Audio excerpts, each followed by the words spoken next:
Look at that. The snake's come back.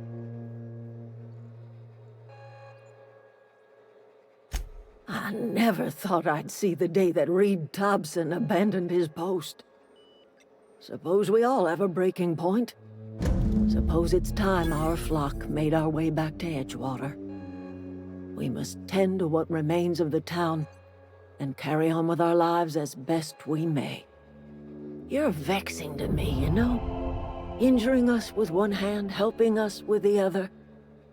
Here, I'm giving you something to leave us be. It's a ransom, you understand, not a reward.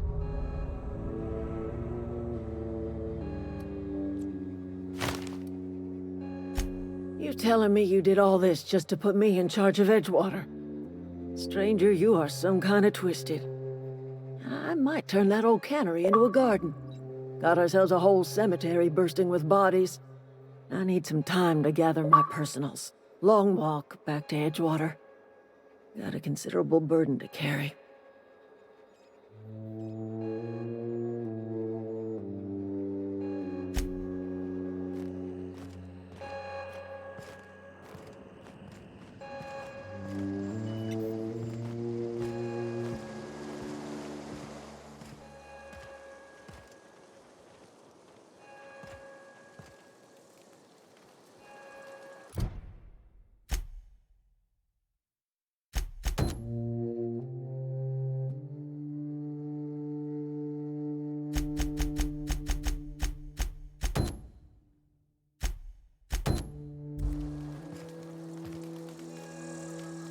Food's bound to spoil at this rate.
You're not a big drinker, are you?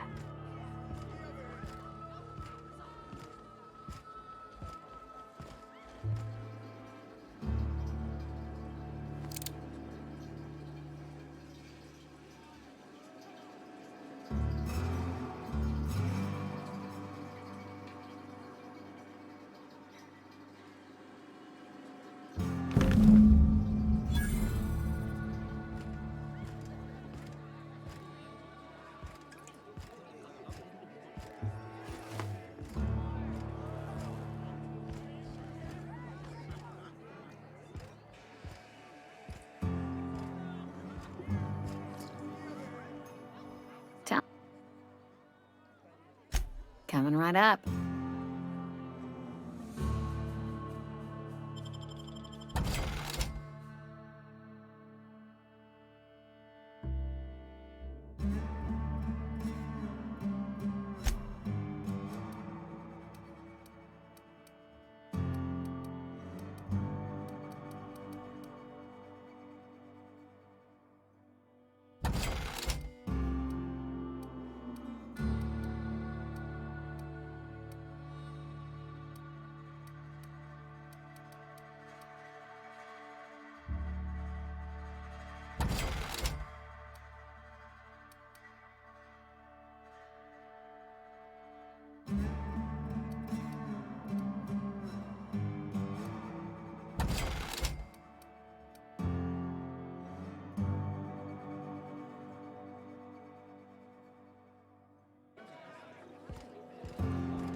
Never seen the Vale lit up like this before.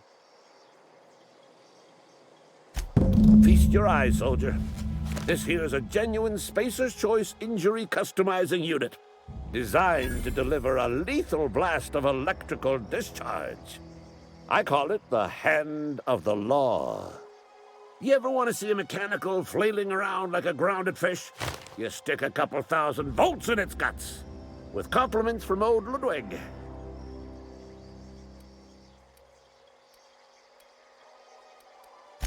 Fun. This ain't some quarterly performance review, soldier. Ours is a grave and sacred duty.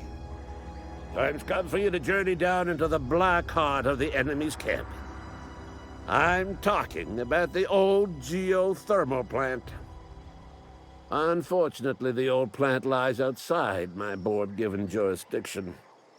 You'll need to get a passcode from the boss, Reed Thompson.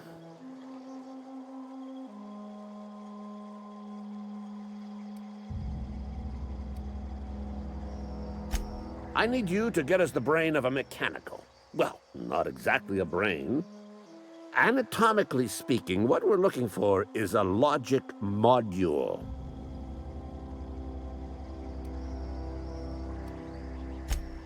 Don't tell anyone, all right? I've got a contact. A real expert in the inner workings of the automaton. We are gonna rip those mechanical secrets right out of their circuits.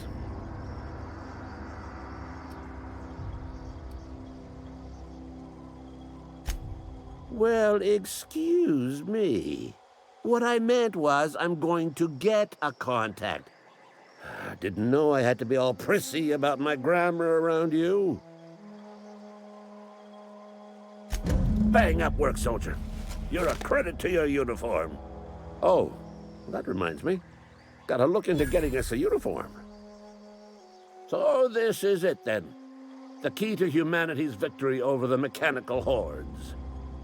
I would reward you with the gratitude of the Resistance, but I'm guessing you want something tactile. So here's a couple bits for your trouble, and a little something to remember me by.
On my way.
Welcome back. All systems are now operating within acceptable parameters. Shall I take our ship into orbit?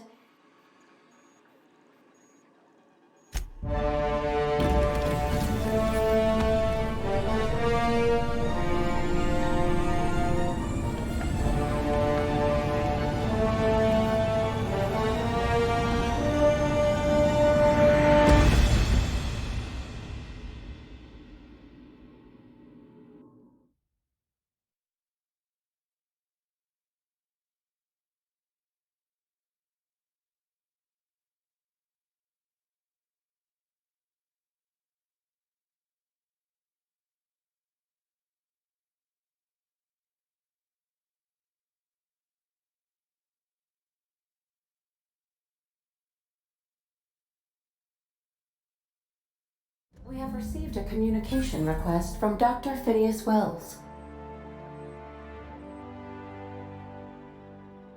Aha, there you are. Hale and hearty, and captain of your own ship. I see you're putting the unreliable to good use. Shame about her former captain. Horrible way to die. How are you feeling, by the way? I lost track of you in that cave back there. Experiencing any, unnatural drippage? Perfectly normal side effect of thawing, I assure you.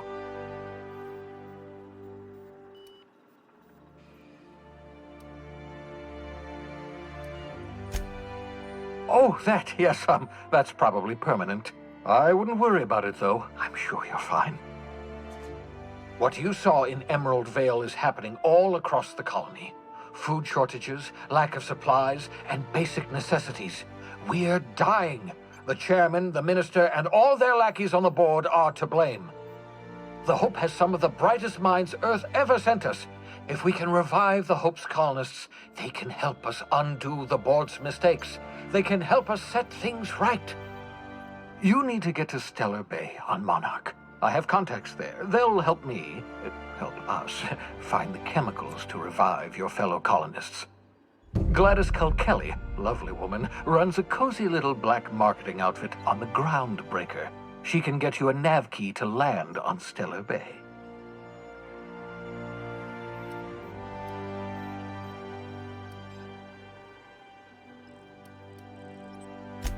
Strictly speaking, Monarch is a moon, terraformed badly, and almost completely lawless. You'll love it. Captains don't fly their own ships, you see. Your navigation terminal handles the, navigation. Think of a nav key as a set of flight instructions. The board's been confiscating nav keys for Stellar Bay, so we must rely on unconventional means of acquisition. Hence, Miss Gladys Culkelly.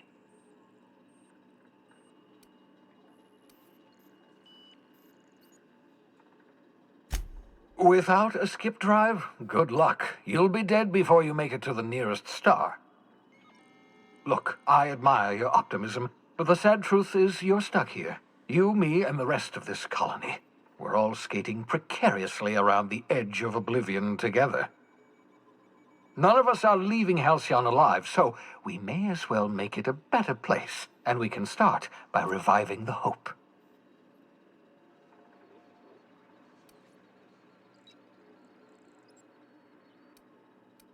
Gladys and I have been doing business for years. Her smuggling credentials are unimpeachable. If anyone can get you a key to Monarch, it's her.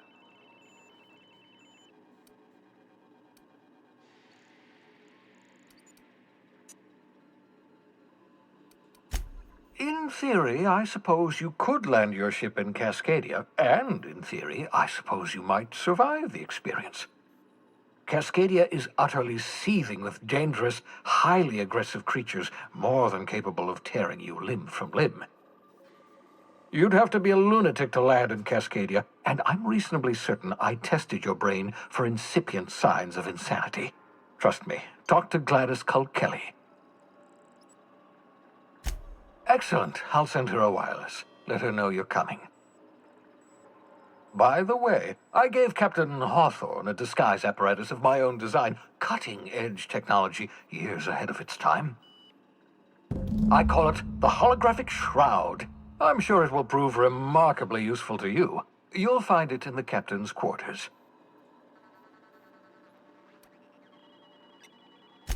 Marvelous device. I'm quite proud of myself. The shroud changes the user's appearance to mimic that of another. It has limits, first-generation technology, you see, but promising. Exciting to see it in use at last.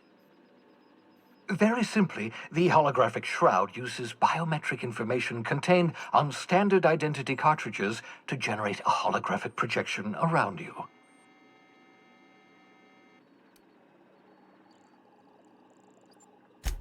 Only stands up to a casual scrutiny. Use it too long, bound to flicker, blur, something like that.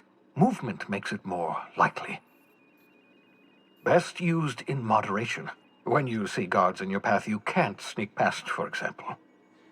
Maintain your distance. Act normal. No running, no jumping.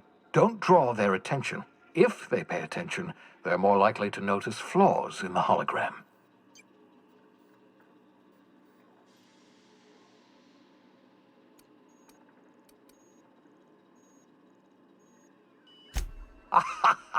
A change of clothes. What is this? Some old spy serial? What inattentive and brainless guard would be fooled by such a shabby disguise? The holographic shroud masks not only your clothes, but your face and fingerprints. It modulates your voice and sweetens your breath.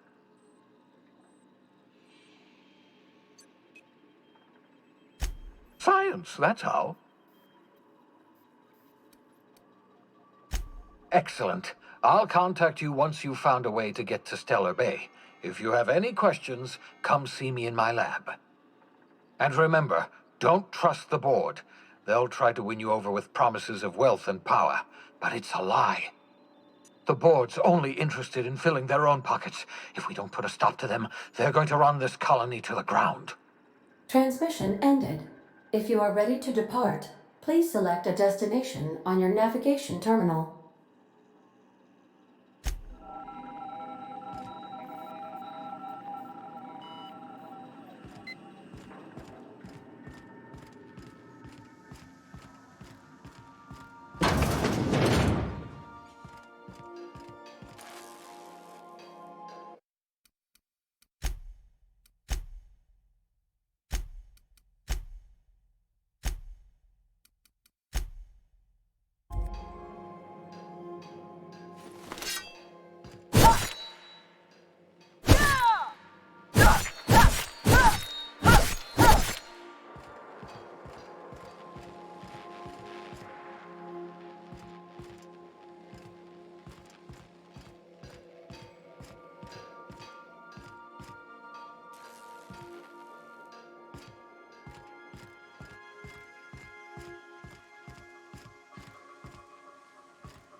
I find myself marveling at the complex simplicity of the Fibonacci spiral.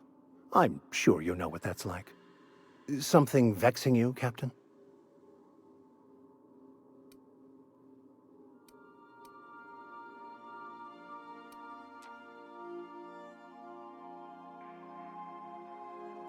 I've been thinking on that. There's a former infamous philosopher scholar who fled Terra 2 some years ago. He's an expert on Baconu. He's also who told me of the journal's presence in Emerald Vale. If anyone in this colony could translate that book, it would be him. That's a good question. We should start on the Groundbreaker. It's where I'd go if I wanted to get off Terra 2. Great place to pick up a ride to Hephaestus, Scylla, even Monarch. All I need is access to a data cartridge from the security terminal.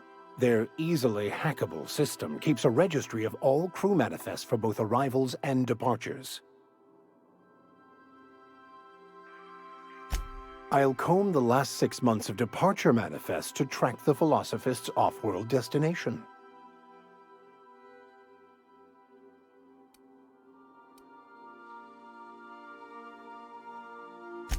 Thank you, Captain.